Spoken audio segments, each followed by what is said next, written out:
Rathod bye అరే బూతులు లంజ కొడుక మాటలు రాక బూతులు మాటలే చెప్తున్నా నీలాంటి లంజ కొడుకి మంచిగా చెప్తే అర్థమైతలేదు కాబట్టి ఇప్పుడు నేను గంటనో 2 గంటలో ఎంతసేపు మాట్లాడినా ఒక్క బూతన్నా మాట్లాడినారా నువ్వు కాంగ్రెస్ ఏం చేసింది అంటే చెప్పాల్సి వస్తుంది అరే లంజ కొడుక నువ్వు నార్త్ ఇండియా నుంచి ఉప్పు అమ్ముకోవడానికి వచ్చిన లంజ కొడుకువి లాంగ్ బాడీస్ బ్రిటిష్ అని సంకనాకిన బ్రాహ్మణుడు సంకనాకిండి నార్త్ ఇండియాను నువ్వు సంకనాకినవు ఓకే సో వీడికి వచ్చేసి పొద్దుగాలేస్తే మీ కల్చర్ మా మీద రుద్ది మీ చెత్తని మా మీద రుద్ది మీకు అంత నచ్చితే నీ రాజస్థాన్ దెంగేయక ఈడొచ్చి ఏం చెప్పి ఎందుకు వీక్తున్నావు మరి అన్ని అబద్ధాలు ఎందుకు చెప్తున్నావు మరి కాంగ్రెస్ వాడు ఏం చేయకపోతే ఎవడు కట్టిండ్రా నేను ఇన్ని చెప్పిన ఎగ్జాంపుల్స్ ఎవడు కట్టిండు చెప్పురా 1947లో ఇండియా ఎట్లుండే నీకు వీడియోలు పంపిస్తా అప్పుడు ఎట్లుండే 2014 వరకు ఎట్లుండే 2014 తర్వాత ఏం కట్టిరో చెప్పురా నేను ఇన్ని చెప్పినా కదా భావోద్వేగంలో ఎందుకంటే నువ్వు బేస్లెస్ గా కావాలని నీకు వాస్తవాలు తెలిసినా కానీ కావాలని పిచ్చిలంజ కొడుకు లెక్క అందభక్తులు లెక్క ఆవు అది వద్దనే దాని ఆవు రక్తం వారవసుకోదు ఆవు దాని యొక్క పాలు వారవసుకోదు ఉచ్చా పెండ వారవస్తుంది నువ్వైనా అంతే రక్తం వారవసుకోవు ఏది ఉచ్చా పెండ వారవసుకుంటు ఎందుకని అది ఆహారం జీర్ణమైన తర్వాత దానికి అది వేస్ట్ శరీరానికి ఉండకూడదు కాబట్టి దానిలో 3 రోజులు కుళ్ళిపోయినప్పుడు బ్యాక్టీరియా వైరస్ అవుతుంది కాబట్టి అది బయటకు పంపిస్తుంది శరీరం అది అపెండిక్స్ కలిగితే అది రక్తంలో కలిస్తే ఆ బ్యాక్టీరియా వైరస్ వాడు చచ్చిపోతాడు సకాలంలో డాక్టర్ దగ్గర తీసుకొని అదంతా చేయకపోతే ట్రీట్మెంట్ చేయకపోతే కాబట్టి అది విసర్జక పదార్థాన్ని రాసుకో పూసుకొని లంజ కొడుకు నువ్వేం చెప్తావురా నాకు ఉచ్చ తాగుమన వాడుతుంది ఉచ్చ వద్దనే అది బ్యాక్టీరియా వైరస్లు ఉంటాయని రక్తాన్ని కిడ్నీలు శుద్ధి చేసి ఫిల్టర్ చేసి దాని యొక్క అందులో ఉండేటువంటి శరీరానికి పడనటువంటి విషం సంబంధించిన అన్ని తీసేసి అది ఉచ్చ రూపంలో బయటకు పంపిస్తుంది దానితో తాగు అని వాడుతుంది మరి నువ్వేం మనిషిరా అవునా కదా ఇప్పుడు వాడి కిడ్నీలు పాడైన వాడు ఏం చెప్తాడు డయాలసిస్ చేస్తాం డయాలసిస్ చేసినాక వాడికి మనం రక్తాన్ని మొత్తం బయటకు పంపించి అది ఫిల్టర్ చేసి మళ్ళీ రక్తాన్ని లోపలికి ఎక్కించడం అది పెద్ద పని అందుకని డయాలసిస్ చేస్తే ఆ న్యాచురల్ కిడ్నీలు చేసినట్టు చేయవు కాబట్టి వితిన్ 3 years 5 years లోపల పైసలు వీక్తాయి ప్రాణం పోతుంది నాకు తెలిసిన వాళ్ళ డయాబెటీస్ వచ్చి మాకు తెలిసిన వాళ్ళ కిడ్నీలు పాడై చచ్చిపోయారు సో అంటే అర్థమైంది అంటే ఆ ఉచ్చలో వచ్చే వాటిని బయటకు తీయకపోతే చచ్చిపోతాం అంటే ఆ వేస్ట్ దాన్ని నువ్వు రాసుకో పూసుకో అంటున్నావు అంటే నువ్వు ఇంకా అంతకంటే ఎక్కువ ఆలోచించే శక్తి నీకు గుద్దల లేదు అట్లా లంచ కొడుకు నువ్వు భూమికి భారం అల్లకెళ్ళి వేవులు వస్తాయంట అల్లకెళ్ళి అద్భుతాలు అవుతాయంట పంపిద్దాం పదరా అది చెట్లకి ఎరువుగా పనికి వస్తుంది ఎందుకు పనికి వస్తుంది ఆ పిప్పిలో కూడా అల్లకెళ్ళి కుళ్ళ పెడితే నైట్రోజన్ వస్తుంది కాబట్టి ఆ నైట్రోజన్ చెట్లు పీల్చుకుంటాయి కాబట్టి దానికి ఎరువుగా పనికి వస్తుంది గంటకు మించి దేనికి పనికి రాదు పెండా ఉచ్చాలు దాన్ని నువ్వు రాసుకో పూసుకో అంటే నీకేం చెప్పాలి ఇక దానికి నువ్వు మాట్లాడడానికి కూడా కాపీలు కాదు ఇప్పుడు చర్చ ఎవరితోటి చేస్తాం 1% అయినా బ్రెయిన్ వాడేటోని లాజికల్ ఆలోచించటోని లాజికల్ థింక్ చేసేటోని చర్చ చేస్తాం నువ్వు రాసుకో విసర్జక పదార్థాన్ని తాగు పూసుకోవాలి లంచకొడుకుతోటి మ్యాచ్ చర్చ ఎక్కడిది నువ్వు ఎందుకంటే విసర్జక పదార్థాన్ని అమ్ముకోవాలి నీ బాధ నీది పెండని ఉచ్చని అమ్ముకొని కూడా 4 పైసలు సంపాదించుకోవాలి అంటే మా శవాలను కూడా అమ్ముకొని పైసలు సంపాదించుకుని లంచ కొడుకు నువ్వు మాకేం చేస్తావురా ప్లానింగ్ కమిషన్ ఎందుకు ఎత్తేసినవరా ప్లాన్ లేకుండా చిన్న ఇల్లు కట్టలేము దేశాన్ని ఎట్లా నిర్మిస్తావు అంటే నువ్వు వచ్చి నిర్మించడానికి కాదు సార్ నాశనం చేయడానికి వచ్చినావు సైన్స్ కాంగ్రెస్ ఎందుకు తీసేసినవరా అది పార్టీలకు సంబంధం లేదు కదా అక్కడ నెహ్రూ పేరు లేదు కదా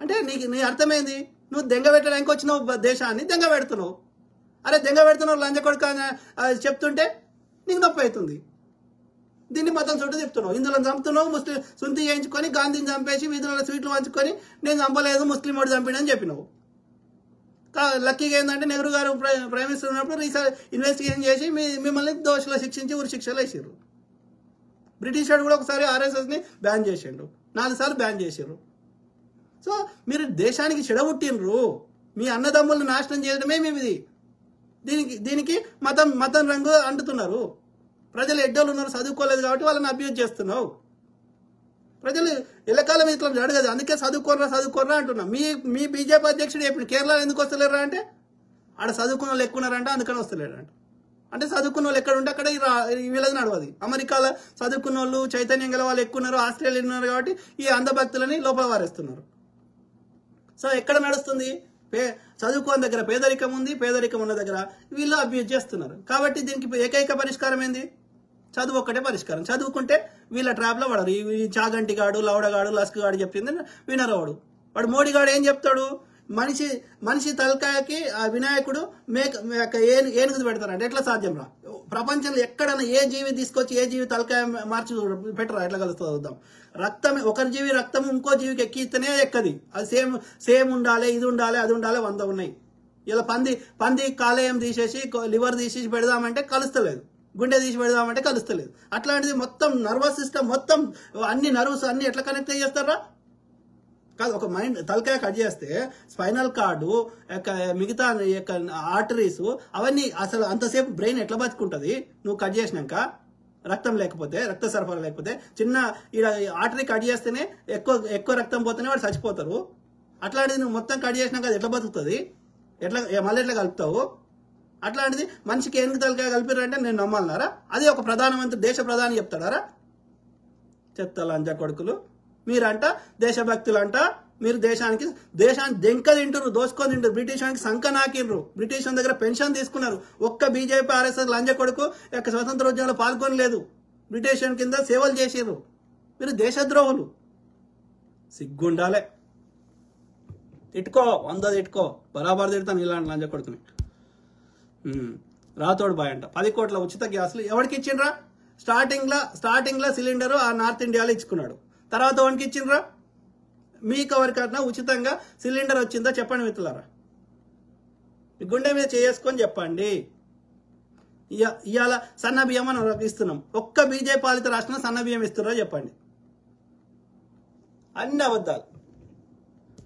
18,000 గ్రామాల కరెంట్ ఇచ్చారు. అదే ఆ యొక్క బాపనోడు చూపెట్టే అరుంధతి నక్షత్రము ఎవరికి కనిపించదు. ఈ మోడీ గాండుగాడి చేసిన అభివృద్ధి ఎవరికి కనిపించదు. నువ్వు చేసిన అభివృద్ధి ఉంటే మేము చెప్తాం కదా, నువ్వు మీడియాలో ప్రచారం చేసుకోవడం కదా. ఎంతమందికి మీ గుండె మీద చేసుకొని చెప్పండి మిత్రులారా. సో మీకు ఎంతమందికి మోడీ గాడి ఇచ్చిన ఏ పథకమైనా ఏదైనా మీకు వచ్చిందో చెప్పండి. అదే ఇప్పుడు కలకత్తాలో ఆమె అంతటా ఆమె రెంట్కుంటే మోడీ ఇచ్చిండు ఇల్లు అని ప్రచారం చేసిర్రు. ఆమె వచ్చేసి రోడ్డు మీద ఆమె వచ్చేసి నాకు ఇయ్యలేదు అని చెప్తుంది. ఆ మహారాష్ట్రలోకి ఆమె అట్లనే చేసిర్రు. కాదు నాకేమి ఇయ్యలేదు, రాహుల్ గాంధీ ఇచ్చిండు అని ఆమె చెప్తుంది. వాళ్ళు చదువుకోని వాళ్ళైతే అబద్ధం చెప్పరు కదా. అంటే పొద్దుగాలేస్తే ఫేక్ ప్రచారం తప్ప ప్రజలకు తెలుస్తుంది కదా నువ్వు ఏం చేసినావో. ప్రజల్ని ఏమార్చలేవు కదా. దక్షిణాదిలో వస్తలేరు, ఉత్తరాదిలో ఈ మతం చుట్టూ తిప్పి ఆ మత ప్రచారంలో ఆడ ఆల్టర్నేటివ్ కాంగ్రెస్ లేదని దుష్ప్రచారం చేయడం వల్ల, ఆడ ఎన్నికల కమిషన్ ద్వారా మోసం చేయడం వల్ల ఆ ఉత్తరాదిలో ఆ కుట్రలు కుతంత్రాలు చేసే అడ్డదారులు వస్తున్నావు తప్ప నీకు ప్రజలు ఓటేస్తలేరు. నీ కుట్రలు కుతంత్రాలు దక్షిణాలు వేద్దామంటే ఇక్కడ ప్రజలు చైతన్యం గలవారు, చదువుకున్న వారు, విషయ పరిజ్ఞానం గలవారు కాబట్టి ఇక్కడ వస్తలేవు. ఓకే, ఇక్కడ మోసం చేయలేకపోతున్నావు. అక్కడ ఎడ్డి ప్రజలు ఉన్నారు, చదువుకోని వాళ్ళు అమాయకులు ఎక్కువ ఉన్నారు కాబట్టి అక్కడ మోసం చేస్తున్నావు. ఓకే, అంతకు మించి నీ మీద ప్రేమతోటి 70 ఏళ్లలో ఎప్పుడు వేయలేదు, ఇప్పుడు కూడా వేస్తలేరు. నువ్వు మోసం చేసి ఉత్తరాదిలో వస్తున్నావు, దక్షిణాదిలో వస్తలేవు. సింపుల్. దక్షిణాదిలో మోసం చేయలేకపోతున్నావు. పెట్రోల్ మీద కాంగ్రెస్ గల్ఫ్ దేశాలకి 1,20,000 కోట్లు చేస్తే దాన్ని తీర్చాడుగా. అది అంటే నీకు అర్థమైంది. అప్పుడు వాజ్పేయి చేసిన అప్పు కాంగ్రెస్ వాడు తీసినట్టుగా నువ్వు చెప్పిన లాజిక్ ప్రకారము ఇప్పుడు బిల్లులు ఎప్పుడు వస్తాయి? ఎవడు చేస్తే ఆ తర్వాత నెక్స్ట్ వస్తాయి. రైట్? ఇప్పుడు వాజ్పేయి గారు చేసిన అప్పు కాంగ్రెస్ తీర్చినట్టే కదా నువ్వు చెప్పిన లెక్క ప్రకారం. వాజ్పేయి 6 ఏళ్ళు పరిపాలించినాక ఆయన కాలంలో అయిన అప్పులు ఎవడు తీర్చిండు పెట్రోల్ మీద? అంటే కాంగ్రెస్ తీర్చినట్టు కదా. సో అవి ఏంది? అది రెగ్యులర్గా వచ్చే బిల్లులే కదా. నువ్వు చెప్పిన 1,20,000 కోట్లు అది రెగ్యులర్గా వస్తాయి కదా. అది ఎవడైనా ఇప్పుడు మోడీ దిగిపోయినాక ఈ 11 ఏళ్ల తర్వాత ఇక మళ్ళీ కాంగ్రెస్ వస్తే తీర్చదా అప్పులు? సో దానికి బిల్లు ఎప్పుడు వస్తే అప్పుడు కడతారు కదా. ప్రభుత్వాలు మారినా ఉన్నా సరే దానికి ఏం సంబంధం? నువ్వు చెప్పిన పోనీ 400 లక్షల కోట్లు ఒక నువ్వు చెప్పిన జాతీయ రహదారులు, నువ్వు చెప్పినటువంటి 1,20,000 కోట్ల ఏది ఆ పెట్రోల్, ఆ రెండింటికి అయిపోయినాయి మొత్తం పైసలు. అంటే అంతకుముందు కాంగ్రెస్ వాడు ఉన్నప్పుడు ఒక్క బిల్లు కట్టలేదా? 60-70 ఏళ్ళ నుంచి ఒక్క పెట్రోల్ కట్టలేదా కాంగ్రెస్ వాడు? వాజ్పేయి గారి 6 ఏళ్ల కాలంలో అయినా పెట్రోల్ కొనుక్కున్నప్పుడు కట్టలేదా? అది రెగ్యులర్ బేస్ కడతారు కదా. దానికి నువ్వు చేసింది ఏంది? బిల్లు ఎప్పుడు వస్తే అప్పుడు ప్రజలు కట్టిన ట్యాక్స్ డబ్బులు తీసుకుని కడుతున్నావు కదా. నీ సొంతమే, నీ అయ్యలకెళ్ళి కడతలేవు కదా. కాంగ్రెస్ వాడు నీ లెక్క ఏది సుస్మితా సేన్కి దొరుకుతాడు ఆడవడో కానీ, నీరవ్ మోడీ కానీ మోడీకి ఎందుకు దొరకడు? 52 సూట్ కేసులో పెట్టి వాళ్ళని వీలే పంపించినావు కదా. నల్లధనం తెస్తాను, నల్లధనం తేలే. నువ్వే దేశంలో ఉన్నటువంటి దొంగల్ని బయటకు పంపించినావు. రైతుల రుణాలు మాఫీ చేయవు, ఈ గుజరాతీ బనియాల మోసగాళ్ళకి బనియాలకి ఆర్య బనియాలకి మాఫీ చేస్తావు. మొత్తం నాశనం చేసుకుంటా బిట్టకథ ఎవరిని కాదు. నువ్వు చెప్పిన లాజిక్ ప్రకారం గతంలో వాజ్పేయి చేసినప్పుడు కాంగ్రెస్ కట్టలేదా? అది రెగ్యులర్ బేస్లో వచ్చే బిల్లులు కట్టరా? ప్రభుత్వాలకు సంబంధం ఏముంది? మొత్తం 400 లక్షల కోట్లు ఒక్క పెట్రోల్ కట్టడానికి వీకినాయా? ఇక నీకే తెలవాలి.